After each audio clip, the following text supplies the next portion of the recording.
Flo here, formerly known as Anthony. Alright, I don't have a British accent, clearly, but I'm a photographer based in New York City.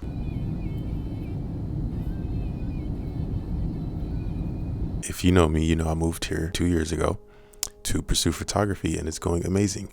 I quit my job and I'm full-time, and I'm here to tell you how you can do the same, how you can be a full-time photographer. This fucking chair, bro. Whatever. So, number one is you need to move out of your city. If you live in West Bubblefuck, maybe it's best for you to move.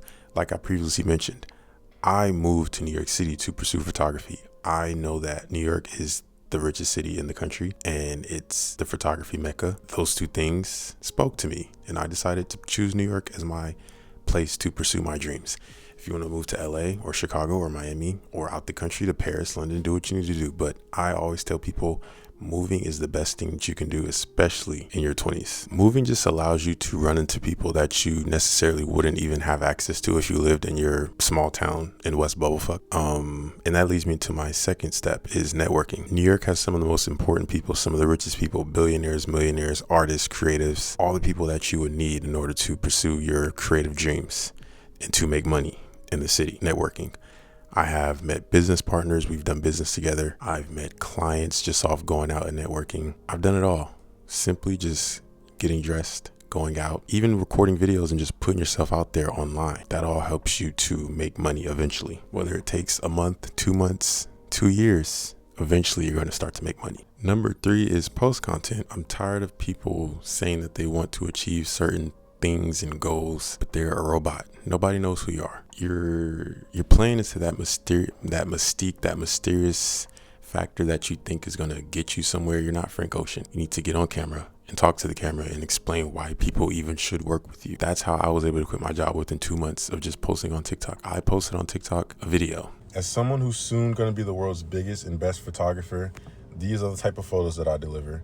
I recommend you to get it while it's hot, get it while it's cheap, and get it while I'm not Hollywood, because when this money hits and these bookings start flowing in, y'all not gonna see me no more. So get it while it's cheap, while I'm readily available, because once I start getting booked and busy, y'all not gonna see me. I deliver great service. I can travel to Jersey, Philly, and I'm based in New York City. Yeah, book me now. And that video allowed me to start getting clients.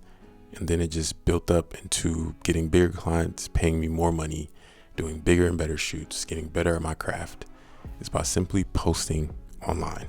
I've had people pay me thousands for a single shoot. Yes, thousands. All because I decided to put away my pride and post on social media. Number 4. You're probably not going to like me for this one, but you need to actually be good. And I know talent, and I know it's like 80% networking and 20% talent. But honestly, you have a much better chance of getting clients and getting bookings and networking with the right people if you're actually good at what you do. I like to think that I'm a phenomenal photographer, as you can see. But yeah, actually get good.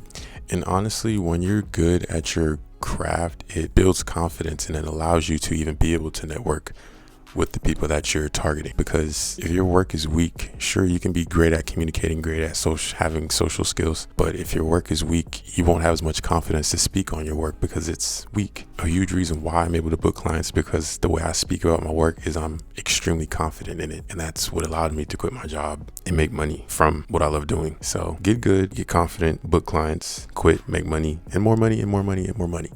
And I've watched videos similar to this one, and I might be missing some points, but I'm speaking on my experiences and what helped me to quit my job and make money from art and photography. Everybody has their own ways, but these are my ways. And the last thing is, once you start building your business and making money, you need to delegate and put systems in place so that you can scale. Because sure, you made $1,000 last month and then $2,000 this month, and then you went back to $1,000 the next month. But the goal is to grow consistently. You need to be putting in systems to where you're growing at a consistent rate. If you make $2,000 next month, you need to set up systems and a goal to make $4,000 the next month and then $6,000 a month after that. That's how you need to operate. It needs to be steady growth and not just making money to live, but scaling. And yeah, those are my ways to make money from photography and eventually quit your 9 to 5, because we all hate working. And I'll leave off on this note. I'm going to be one of the biggest photographers to ever exist. And I say that with 1000% confidence and passion. I work extremely hard every single day to make sure that that will happen. I'll just leave it there. My name is Flo, FKA Anthony, and salute. Bye. Mwah.